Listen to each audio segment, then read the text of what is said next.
Hey guys, welcome to this week's edition of The Journal. I'm Angelo Tonogbanua, and I'm here with the always lovely Fana Abay. In case this is your first time watching, The Journal takes short documentaries produced by our very own Centennial students and puts them together into a lovely show. We're in for a great time today, Fana. Yes, we are, Angelo. We have 4 great documentaries on our show today. We have a story about an independent jewelry maker, a documentary about a metalhead who is also a family man, a story covering an exciting multicultural night, and a story about a salsa dance teacher. These hips don't lie, Angelo. No, they do not, Fana. No, they don't. Don't forget about our incredible guest, Chris Westfall, who will be performing Magic Show at the end of the program. You won't see this anywhere else. Stay tuned.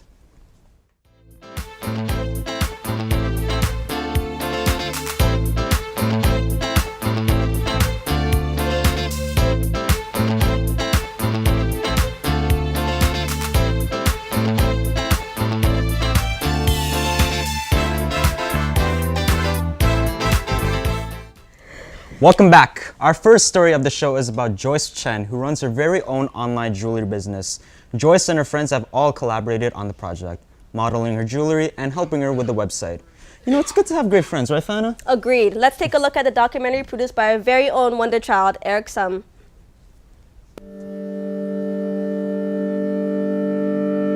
It was the end of high school and it's the summer before university. I had absolutely nothing to do and I wanted to do something new during the summer. Hi, my name is Joyce. I'm currently a second-year university student. I'm the founder and designer of Splash Accessories. I just happened to stumble upon this opportunity on the internet. It's called the Ontario Summer Company Program. I was like, wow, this is such a great opportunity. And because I was already designing my jewelry on the side and making custom jewelry for my friends, so I thought, why don't I make it into something bigger, like a business? I started the process by sketching out the possible different types of necklace, and when I actually started designing the necklace, I lay out all the stones onto the table by different colors, and I just play around with the different stones, lay it out into different formats to see which one looks the best. At first, it was just me designing jewelry and just selling it to different people, but I didn't know there were so many different things involved in making a business. I got a few of my friends to model for my jewelry, and I used the pictures for my website. Like, look at Marissa. Walking and then like looking to the side. Yeah, like that. Just do that. You're actually really good. What the hell? Like, you're actually really good. Kate is one of my closest friends, and she manages my website for me. It was a great learning experience for me, especially, in my career and my professional experience, because I got to be part of every part of making a business work, from the advertisements to the planning behind the scenes, and also to the sales. For me personally, it's not about running a business, it's more about sharing my designs with other people and to know and to see there are other people who appreciate what you design and appreciate your creation of art.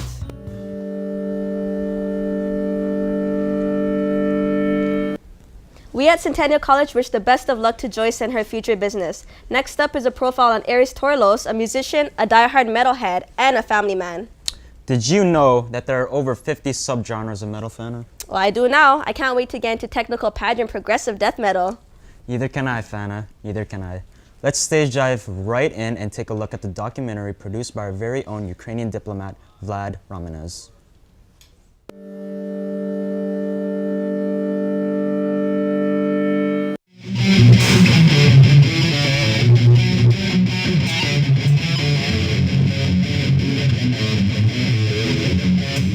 Heavy metal for me is life. Heavy metal is freedom. Everything about it, from the hair to the jeans and leather, the spikes, the motorcycles, the boots, and of course the music, the feeling that it gives to your soul. Heavy metal for me has always been there. It's what feels natural. It's the best music on earth, the most powerful, and it will live forever.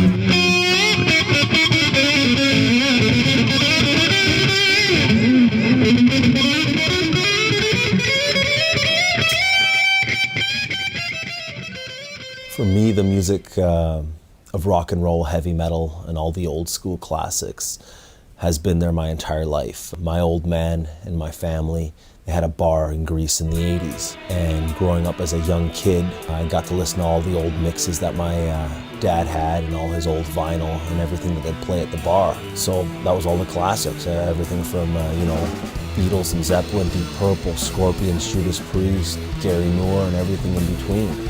So growing up on all that, the foundation was there, the roots were there. That's all I've ever known. That's all I'll ever listen to.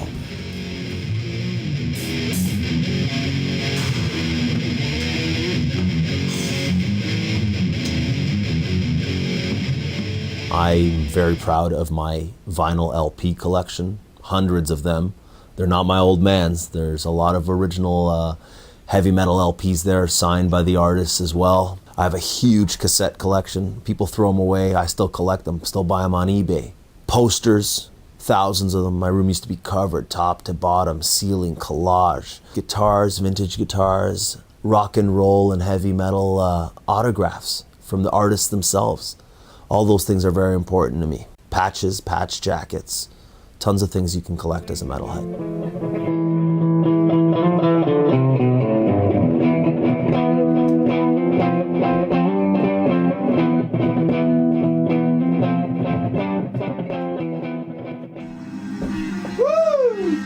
Crowd surfer.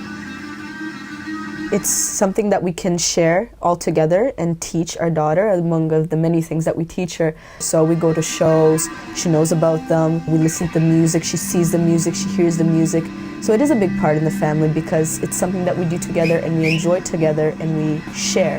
And it's a passion of ours, the parents. So it goes down to our daughter as well.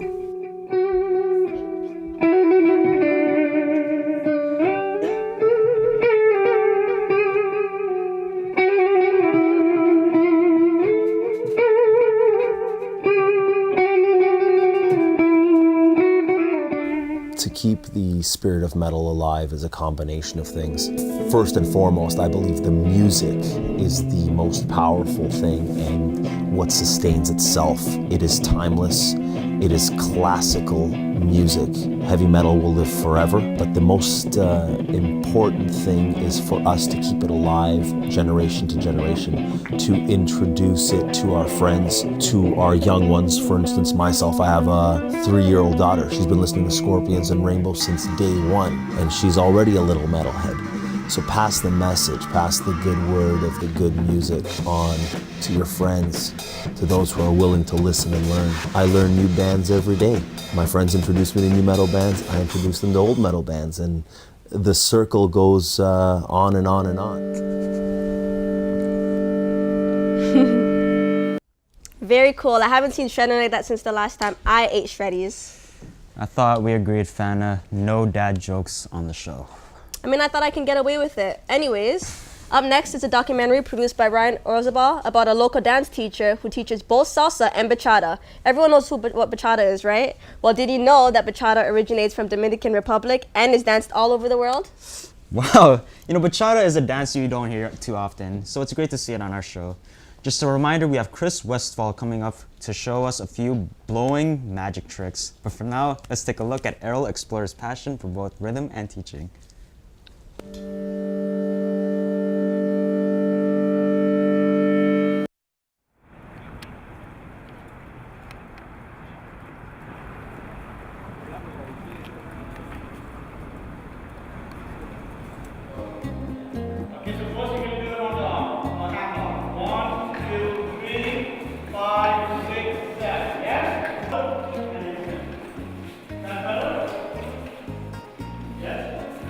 We've been teaching salsa and bachata, which go hand in hand, for the last 4 years.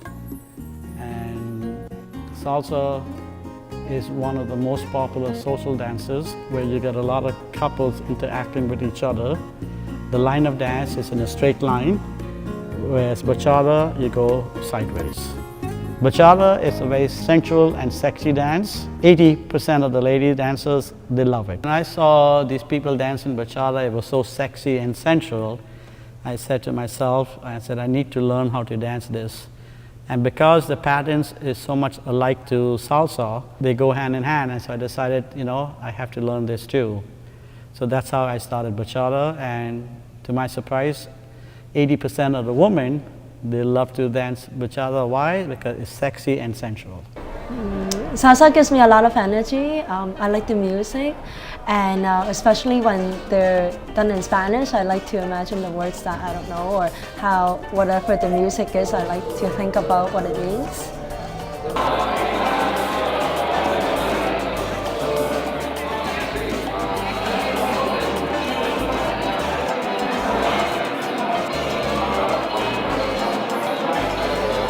It takes as much work as being a male dancer and a female dancer. The girls will follow the lead, but it doesn't mean that we do less of a job. Because sometimes following is also important. Because when the guys lead, they give us a signal that we have to follow properly. And also, as a female dancer, we style. There's a chance for us to style with our hands and our body movement. So that's also important, I find. Salsa is a nice social mix. It's a good energy dance. It's a couple dance, and you can exercise without watching TV. You're watching the opposite sex dancing with you. Whereas when you go to a fitness club, you're on the treadmill and you're doing your exercise watching the TV. That's why salsa is an amazing social dance. He is a great dance teacher. He has 4 locations around Toronto area now, and in his lessons, he's always welcoming his new students, greeting everybody, and also he teaches the lesson as a group, and then he comes to every pair to see if they've learned the routine, and then he criticizes them or he tells them that they're doing a good job. I think if a person wants to be energized in a social environment and to want to meet people, this is the best place to dance. If you go to a nightclub, you have to have a few drinks before you can even talk to a woman. In salsa or bachata, it takes you 2 minutes to ask a girl to dance, and you're holding her hand within 2.5 minutes. What better way?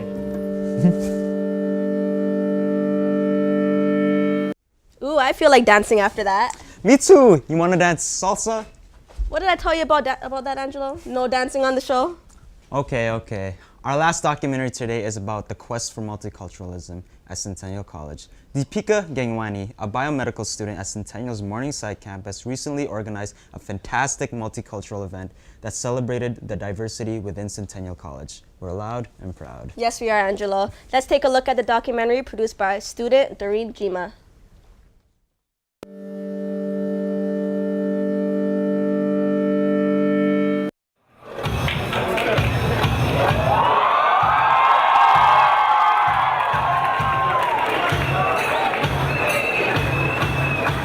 On January 26th, Centennial College featured its first year of the Multicultural Night with dancing and singing from all around the world, all organized by the Student Council.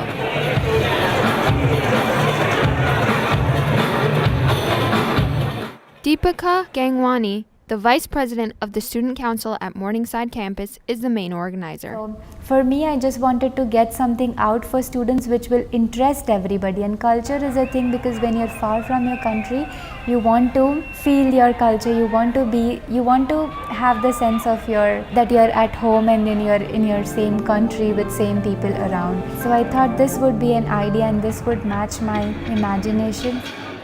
The president of Centennial College for 10 consecutive years, Ann Buller, has dedicated her time to instill values that will help Centennial refocus their time towards multiculturalism.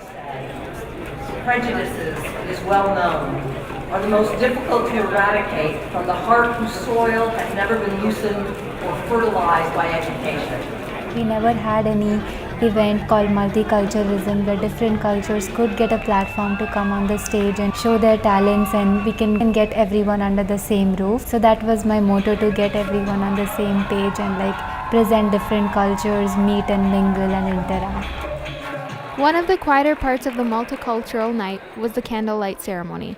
We consider it a solemn ceremony because it's kind of a nice gesture that as we light the candle lights so bright, so we just want to wish that the evening coming ahead will just remain the bright as the candle sparks. So Centennial College is like mostly, it has most of the international students coming from worldwide. So this would give opportunity to other students who cannot travel frequently and go back to their places. It would just give them a sense and a feeling that they are at home.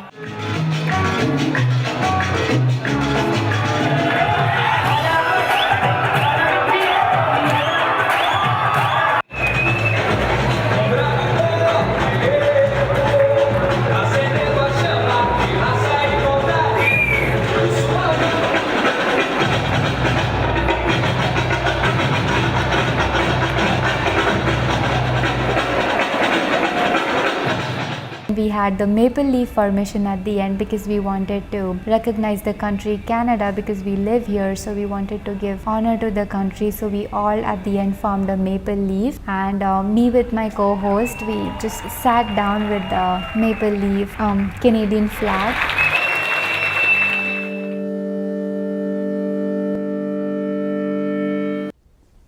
Fantastic job. Well done, Doreen. I feel so grateful to live in Canada, to be honest with you. Agreed. Living in one of the most multicultural places on the planet is so refreshing. Look, I couldn't agree more, Fana. But now, the moment we've all been waiting for. Local magician Chris Westfall is about to give us a glimpse on his magical abilities. Take it away, Chris. All right, let's do it. So most people here would ask you to choose a card, right? That's Okay. what they would do. They'd ask you to choose a card. I'm not going to do that. I'm just going to tell you a story about a friend of mine who works in downtown Scarborough. Just joking. There is no downtown Scarborough. And he works at the Hilton Hotel. Just joking. There is no Hilton Hotel. He actually works at a motel, and he likes to sit behind the counters late at night and shuffle the cards. I asked him what the weirdest thing that ever happened to him was, and he said one day the phone rang. He went up the stairs. He walked through the doors, and he noticed that there was 4 guys sitting around a table. Their names were Kyle, Kevin, Chris with a K, and Killa. That guy made him nervous. He had it tattooed across his forehead. They said, we're looking for some female companionship. Can you help us out? He said, I'll see what I can do. He went down the stairs through the revolving doors. So you found out you can actually cut the cards anywhere you like. Perfect. And we're just going to complete the cut, just like that. So what he did was he walked 1, he walked 2, he walked 3 blocks, came back up the stairs, and he said, guys, I got some really bad news. I couldn't find any blondes. But don't worry, I found 2 brunettes and 2 redheads. Wow. He said, where'd you get these girls from? He said, the 654 Club down the street, and one of the guys tossed him a $2 tip. He went back down the stairs. This time to practice cutting his cards. And while he was cutting the cards, the phone, it rang again. He went back up the stairs. He said, what's the problem this time? The guy said, we're done with the girls. Sam looked at his watch and said, it's been 8 minutes. The girls looked at Sam and said, I know. He said, well, let me find some guys to play cards with. He went down the stairs through the revolving doors. You can cut the cards anywhere you like. Angelo, Okay. Perfect. He walked 1. He walked 2. He walked 3 blocks. Came back up the stairs and said, I found a couple guys, but for some reason the first guy's name, his name is Jack. The second guy's name, Jack. The third guy's name was Jack, but the fourth guy's name was Jack too. That's weird. They all hung out together. He said, where'd you get these guys from? Sam said, the 654 Club down the street, and one of the guys tossed him a $2 tip. Just as he was getting ready to go back down those stairs, he was shuffling his cards. One of the guys stopped him and said, hey, these guys are high rollers. Can you help us out? He said, I'll see what I can do. He said, I have no 5s, but he's got 4 10s. Will that help? Wow. They said it sure would, and they threw him a $2 tip. Just as he was getting ready to go back down those stairs, one of those girls stopped Sam halfway and said, hey, Sam, you're kind of cute. How old are you, 38? He said, you're close. I'm 39. She said, do you live close to here? He said, I live at 1329 Eglinton Avenue East, apartment 8. Right above the 654 Club down the street. They handed him the cards and they told him to shuffle. He said, what's going on? They said, we're playing a game of poker. Do you know how? Sam said, not really. They said, we want you to deal the cards out, but we don't trust you, Sam, so we're going to get you to switch cards whenever you want, and you can just switch them. Switch. So that's going to be your job. Okay, sure. Don't get ahead of me here. Okay, just say switch anytime you like. Switch. And we'll switch the cards. Switch. And we'll switch the cards. Switch. Whoa, and we'll switch the cards. Switch. Wow. He dealt down all the cards in the fairest way possible. The first guy put in all his money because he had 3 7s and 2 8s, a full house. The second guy put in all his money because he had 3 aces and 2 9s, a bigger full house. Sam went home with the money and the women. He had a 3, 4, 5, 6, 7 straight flush. What? To win the game. Crazy. That's weird. That's my buddy. His name is Sam. But let me try something on you guys. Okay. Angelo, have you ever seen a washer before? No, I You haven't. get them from Home Depot, Okay. Canadian Tire. Yep. I stole these from Rona. Just joking. Don't tell me. Anyways, we've got 1, we have 2. Do you want to do me a favor? Hold open your hand. Hold your hand over. We're going to take 1 washer. Okay. We're going to place it into your hand. I want you to close your hand. All right. And then tip your hand over. Okay. You've done this before? No, I have not. First try? Yes, it is. Not bad. And here, you can hold open your hand. Angelo, we're going to take it. We're going to place it. Close your hand, and then tip your hand over. Now, I just want you to keep your hands like that. Don't move a muscle for 27 minutes. Damn, 27 minutes. What? What? That's a long time. We'll do it the fast way. Watch. 1, 2, 3. Did you feel it happen? Did you feel it? I haven't felt. No. Didn't feel nothing. Did you feel it? Nothing. No, but you will. In 26 minutes and 39 seconds. I'll just wait. I have time. Water. No. Okay, well, you know what? We'll do it like this. I think when I snapped, it happened. Something happened inside your hands that should never happen. Just 2 solid steel fender washers. I've been all the way over here. As far as the cameras will let me go. Look, open your hand. Your hole is gone. What? Where's my hole? But if your hole is gone, look, Angelo, open your hand. Both What? holes. Both Wow. holes. It's crazy. What? You stole her hole. Where's my? You stole her I want my hole. hole back. What? That's weird. It's Anyways, insane, man. thank you guys. I gotta bring these back to Rona. All right. I think. I'm not sure. Anyways, that was incredible. Thanks, Chris. Tune in next week to see a documentary about Chris as well as many other student-produced documentaries. Can't wait. Thanks for tuning into The Journal. Be sure to check us out on Facebook at The Journal 2014 and on Twitter at The Journal 2014. Have a great night. Thank you, Chris, again. That was Amazing job. Great. Thank you so much. I don't get how appreciate you it. do that. That was That's just so like crazy. Show us another joke. amazing.